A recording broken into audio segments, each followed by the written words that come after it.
Welcome to Mere Mortals Musings number 5. I've now decided. Good. No, it actually is number 5. How have you been, Kyrin, down this week? Yeah, busy. Really busy, man. Just lots of stuff with the family, and I suppose just thinking of all the things that need doing. It was just one of those weeks where I did a lot of stuff that I suppose one of the bad things was that I don't feel like I really progressed super close to my long-term goals, which I was doing a little bit of a review of the other day. And so that's a little bit disappointing, but I was doing things that I think were necessary as well. So that's my week was interesting. I think I got overly excited about various things.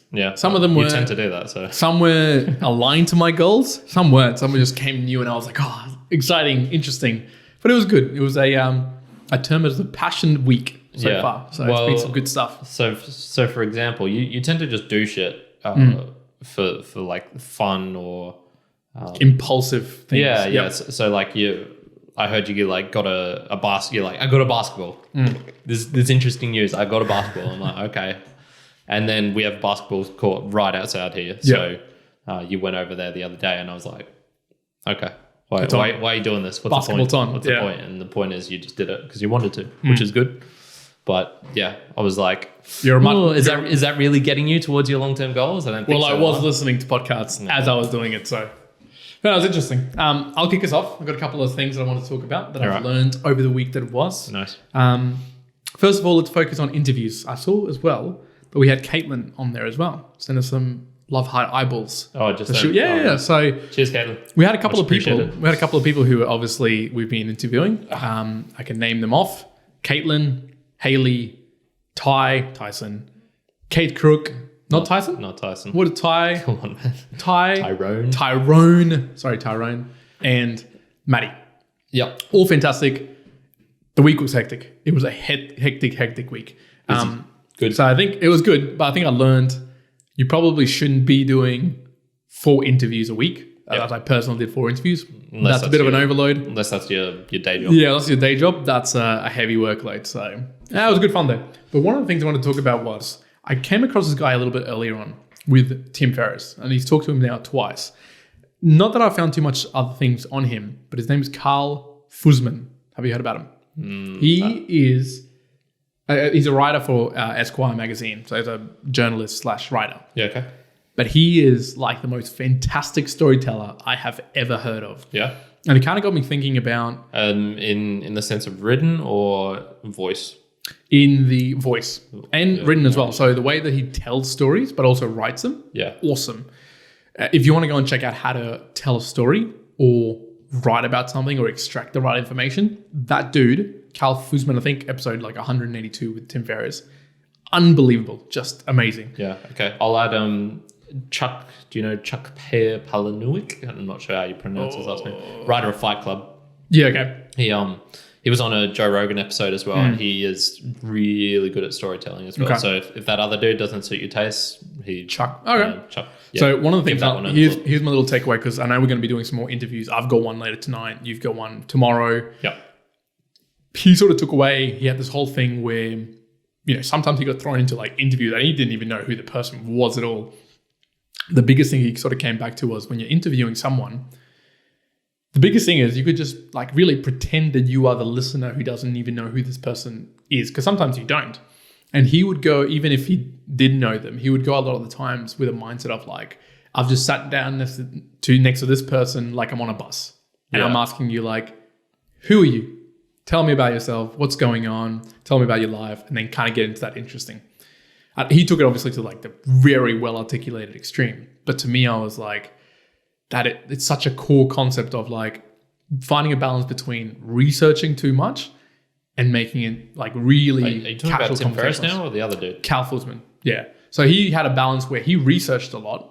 Wait, so whose podcast? So it's on Tim Ferriss's podcast. Yeah. Talking with Carl Fussman. Okay. So it's Cal who I'd say recommend to have a bit of a look more into. Yeah. If he's got books on that, which I think he might have because he's an author. Yeah. Go and have a look at him. But yeah, so he was just awesome to hear talking. And in essence, during the Tim Ferriss podcast, they just like people would just said, bring Cal back on and just let him talk. And he talked for like 3 hours. And it was just like story after story after story. But the way he articulates things and gets things out, you were like just completely wrapped up in it. So it was really Cool. good. Nice. I recommend that. Very good. A couple of other things in there as well. The limits are normally well beyond what you think is another thing that I picked up. And it was just about an hour ago that I listened to this. So I was listening to a particular guy, didn't even saw what his name was, but he was, and he did it, he was going for a 1,000 pound squat for 3 reps. It's pretty heavy. So that's whatever, 490 kilos, 480 kilos for 3 reps. Like a good warm up. And I just yeah, good. And it just blew my mind. I was like, for 3 reps, I was like, sure, I've heard people do like 1,000 pound squats and whatnot. Yeah. But I was like, 3 reps, what the hell? And I only got through a quarter of it, but he's talking about like his preparation for it, and kind of just made me think. I was like, oh man, there's so many things I'm sure out there that I just put such a limit on it. Yeah. That you could go well past it if you really dedicated yourself to it. What's like the max squat ever? Like 1,100 something in that order. Yeah, So okay. like 500 and something kilos. Is it more than the deadlift? I think so. Because It'll be deadlift very only close. just got done the other day, didn't it? Like 1,000. Yeah, but they all work with really different things. So like that is a world record. Yeah. But then there'll be a world record with a lifting suit. And then a world record with sumo, world record with straps, without straps. Yeah, so there's a lot of mixtures in there. Gotcha. But yeah, they're very similar. At the top end, they're very similar on the weights. Gotcha. But it just amazed me. I don't know if you've come across other where you've heard those limits and been like, okay, the limits are like far beyond what I can really imagine. Yeah, well, I suppose I was watching that handstand one the other day of like the longest handstand, and it was just people doing handstands and submitting it to like this YouTube channel, which is it's not super big, it's not super small either. Yeah. And I thought like, oh, okay, max handstand that someone could do is probably in like the 8-minute range, and this dude managed to do it for 16 minutes. Dubious. Yeah, well, you know what really bugged me, man? So in the video, you can see he's got like headphones on. And so he's got the headphones on, and like the cable is like a thick, swirly cable, and it's resting on the ground a little bit. And then the other bit of the cable goes up into his head. And that really annoyed me because I was like, look, it's almost 100% not helping with his actual stability or form or whatnot. Yeah. But it's still doing a little something there. And then, the other dude in the video who had, crazy good form and was just doing it straight the whole time. I was like, oh, man, I wish he had won. Look, each their own. I enjoyed the guy. Which one was in particular? Just so people can catch it if they want to see it. So it was like longest handstand compmpetition by Cirque Life. Yep. And I can't remember the guys' names. But if you do check it out, you can see our own mere mortal Kyrin in the video. He holds on for about a minute. It was 74 seconds. So 74 seconds. A minute 14. So, yeah. So you can see him. I think he got in the top 30%. I think it was I'm not even sure about that, man. Yeah. There was some very dedicated people out there who can do some crazy stuff. Lady with the feet on her head. That was awesome. That was pretty awesome. Mongolian chick. Yeah, very cool. Impressive. What's it's like you're considered like an advanced lifter if you have your 3 lifts equal 1,000 kilos, right? Your 3 maxes. Oh, it's so varying, man. It's something like that's a rough rule. Yeah. Have you heard of that? I mean, 1,000 kilos is a freaking lot. Yeah. Yeah. I haven't heard of the 1,000 kilo rule, but there's other rules around that. Or maybe it's 500 or 1,000 pounds. Maybe. Yeah, that's more. That's probably more aligned to it. Yeah. Yeah. Okay. Cool. Because if you think about it that way, 1,000 pounds, I would already go beyond that, and I really wouldn't say I'm an elite lifter, really. Yeah. So it gets very dubious what it actually is. But I was doing that when I was 6 as well. So. Oh yeah. So you were elite before you were born. In the womb, just you put your mum would put a barbell. I was using eggs. No, your barbell. Your mum would put a barbell over her stomach, and you just be like, just through the skin, just like pushing it up and down. The alien crawlers. Yeah. Another one I got from this week called it value investing. But I'm not going to be talking about investing here with shares because I am not adequate to share it with you. But what I meant it around was just life in general. right? And what was my other one? And shares and whatever you want to call it. Invest in the valuable things. I got to thinking about there's a topic that we were talking about, which was quality and quantity, and what's the quality that we want to produce this mere mortal stuff and all the products that we do, whether it's videos, audio, interviews, challenges, musings, meanderings, all that sort of stuff. What's that quality that sits behind it? And I like I think it's Pareto's law. Is it with the 80-20 rule? Yeah. So, that generally 20% of the things that you do is it's 80% of your value. Yeah. And so it made me think about just investing in the things that are 80% of your value that, that's the biggest things that you should be focusing on.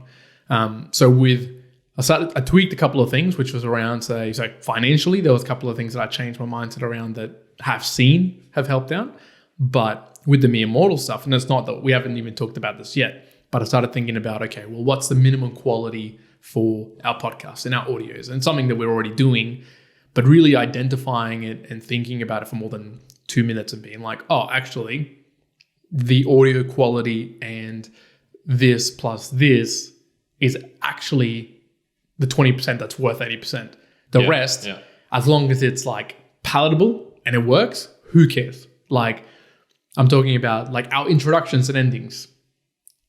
Sure, we could clean them up. We could have music. Like some people have music. Some people have whatever. Some people cut out the breaths in between. People talking, right? Yeah. But to me, that's the 80% that's worth 20%. And I'm not like, it's not worth us spending hours to do that. For sure. Agreed. It was an interesting and more so I call it sort of value investing, but it's the whole talk about quality versus quantity.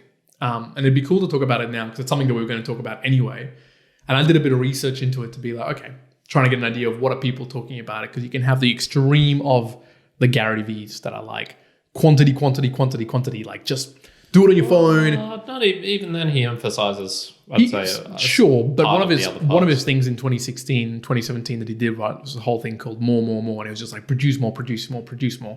Obviously, he's got quality because he's got a team behind him. But I also just recently was listening to a podcast of Tom Blue, and he's a pretty like famous guy. Isn't it Bill Yu? Bill Yu, Tom Blue. I think it's Billy Yu. He butcher 80%. Butcher names. Named at 80%. So one of the things he was talking about was that Maslin? Maslow's.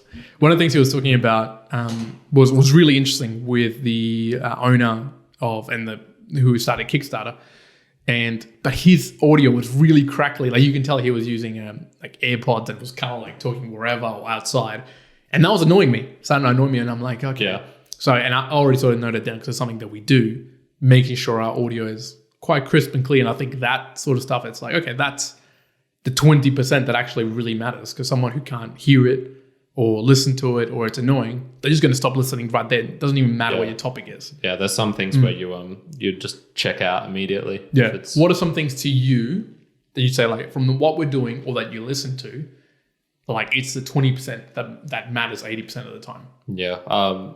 Ads, if there's not an easy way to skip the ads, I'll get pretty annoyed and do that.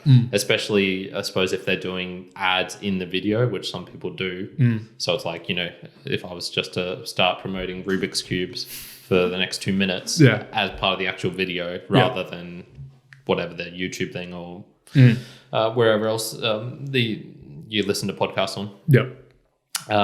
So that really annoys me. I suppose like, shitty audio is pretty bad. If video is crap, I'm not too concerned about it. And I suppose if people just come across as a jackass really quickly, then I'm pretty keen to just get out of there. I don't want to listen or watch people who, I can withstand some crappy views or views that I think are shit, but if they're arrogant or whatnot, that's more like a personality thing. I get rid of that. Yeah. Oh, it was interesting. Just the whole notion of it. I think I've started to think about it more from the stuff that we're doing, but I started thinking about it just more broadly in a couple of other things. And I've never really properly thought about just in life, what's the things that I could be doing that's the biggest things, and just forget about others. Yeah. What I ended up finding, so personal story for shares and that, I was like, okay, I'm actually really good at knowing already media companies because I'm now in this space and I'm doing a lot of it, and financial companies which is fintech, payments, banks, whatever. I just know about it already, objectively having knowledge, and that you can make general profits in that area. Do it. Stop focusing on other areas. I'd be careful about saying you know about media companies just because you and played around with some video. Man. What I'm more saying is that I've investigated into all the when I'm talking all the ASX listed media companies to understand what their platforms are and channels are and everything else. Yeah. And I went, my thought process was, I feel like if I invest my time into there, I'm going to get that 80% that I'm after if I start looking at like A2 Milk or others. Because in my mind a couple of weeks ago, I was like, I'm going well here. Let's start looking at agriculture. Let's start looking at transport. But I was like, I've got to learn all these things. And I think I was like macro being like, I can learn more and this is going well. Where, as we talked about this a couple of weeks ago, I ended up losing quite a bit in one go. Yeah. I think now it's like, okay, just focus a little bit more on those things. Still, there's variety in there. But I think that key area is more beneficial. So moving away from financial just to anywhere else, I want to investigate some of the stuff that I'm doing from a fitness perspective, because I think I can similarly do some of those stuff where I can knock out areas that I'm spending a lot of time on that are probably not really valuable, and I'm probably not focusing on things that are going to be like the real value. Yeah. So I wanted to ask you, because there's probably one big difference that we have as far as styles, and we sort of talked about it not too long ago. Your sort of style is to, if you're starting something new, go in, fail early, and do it a lot, and not. I think you just like to do things. So, whereas for me, I suppose I spend a lot more time researching, I think, and doing. I personally like to try and find out the basics, what most people find out competent people, what they say the basics are, and then I just do that for a while. And that's sort of my style. I wouldn't even call you a perfectionist. What I would call you is definitely not that. Meticulous. I think you're just meticulous to the things you do. Yeah. And where I'm not down the path of meticulous. I'm just more around the path of getting into it as quickly as possible, learning as much as possible, and moving on. Yeah. So I guess I just want to explore are there any avenues where you found that doing that failing hasn't helped? 100%.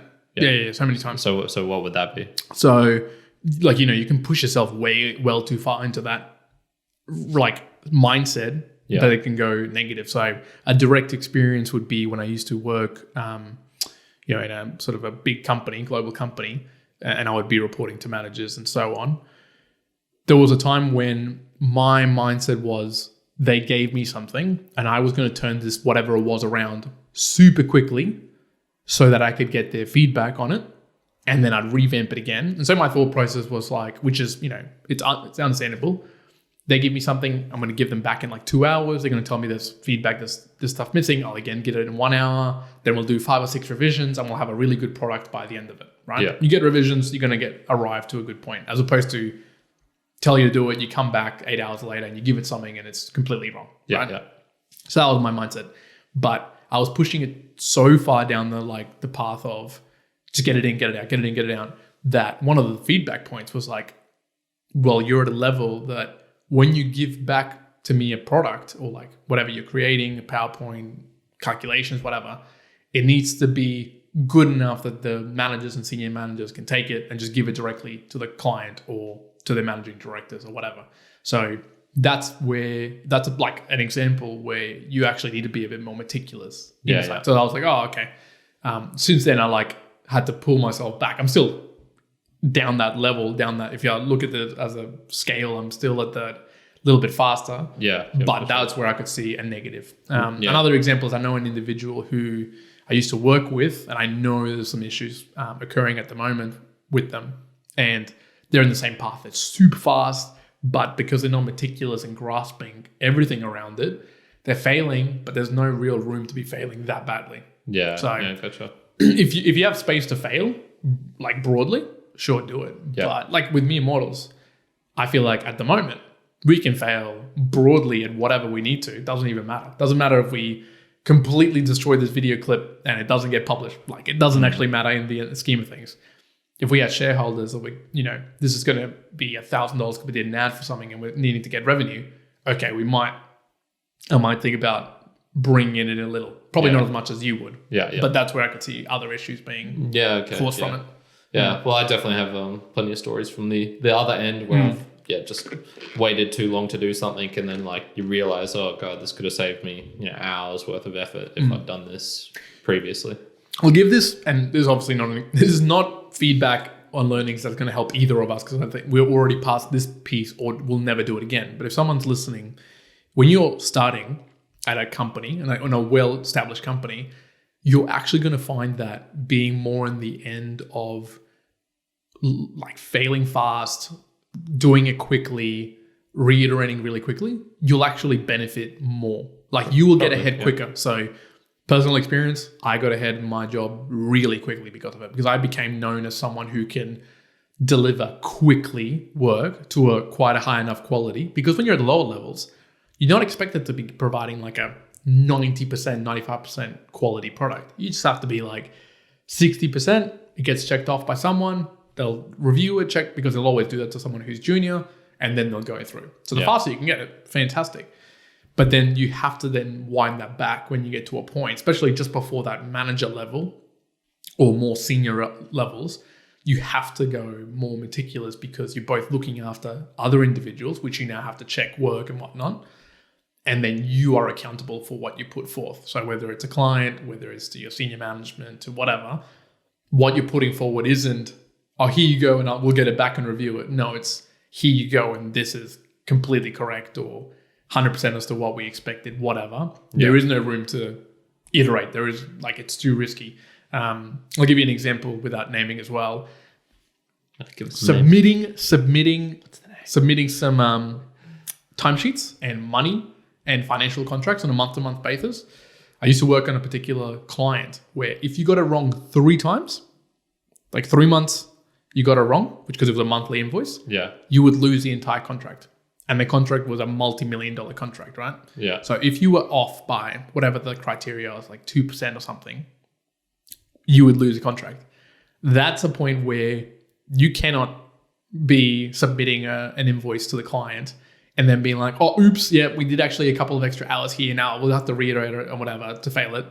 No, you do it 3 times, you will lose contract. And we actually stuffed it up once. And it was like all hell broke loose because of it, right? So there's places where you have to know when to be meticulous. Yeah. Okay. It'll be interesting to hear actually, when give me an example of too meticulous when it was a bit of an issue.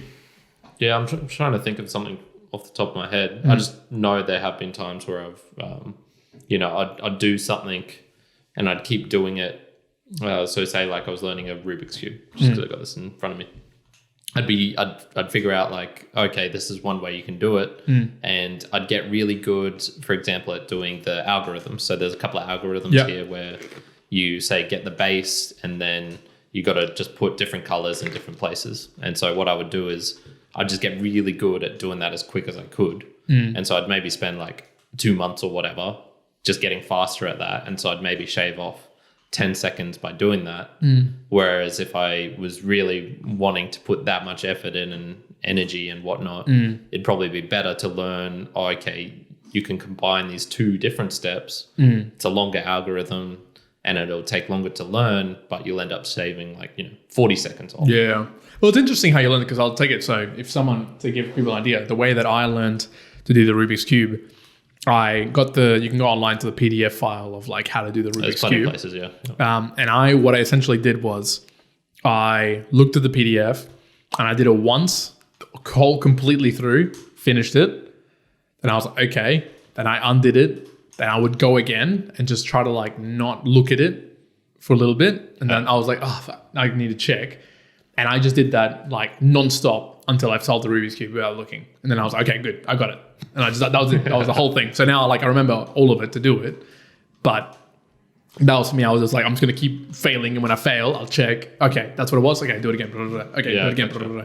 So I don't know any other way to solve this apart from that exact way. Because that's how I learned it. I don't know any other combinations. And even if you know about a Rubik's Cube between, moving this thing to this side, sometimes, the first move is actually moving it to the left-hand side, then blah, blah, blah. Yeah. Sometimes I can see it here, right? But I have to move it here to start my algorithm the right way, or else it stuffs it up. Can you do reverse ones? So where normally you're going from left to right, can you go from right to left? Yes. Yeah. Okay, so you know the opposite way. But it's interesting when you think about the learning paths behind that. So, what are some other things that sort of came up that were interesting? So I've been getting on a bit of a fix on the Lex Fridman podcast. The Lex Fridman podcast. Fridman. And so he is a AI researcher. Yep. And he has some pretty good connections in Silicon Valley. So he's interviewed Elon Musk a couple of times. He's interviewed basically all these really smart people working with robotics, working with self-driving cars, working... I think he even did a couple with Roger Penrose and physicists and that sort of thing. So he's in that sort of crowd. I found his style a little bit he is a little bit robotic himself. So I found his style initially of interviewing, I didn't particularly enjoy it. Now I'm sort of getting into it, and he's had some really good interviews with people where I guess he just lets them talk a lot more than some others, which are more Gary Vee style. Yeah, more conversations, I guess. Yeah. Interrupted. Anywho, I've been on a bit of an AI binge, and I wouldn't be able to say particularly what I learned from it, but if you started talking to me about some things, you'll be able to talk about it. Yeah, I remember. Have you watched the AI premium video that's on YouTube as well, which Robert Downey Jr. talks through? Yeah. That's an interesting one. That's a fairly interesting one. I think AI, it's interesting though, because talking about AI just quickly, it was something that was around 60 years ago, right? 60 years ago is when really a lot of discussions. Of it, yeah.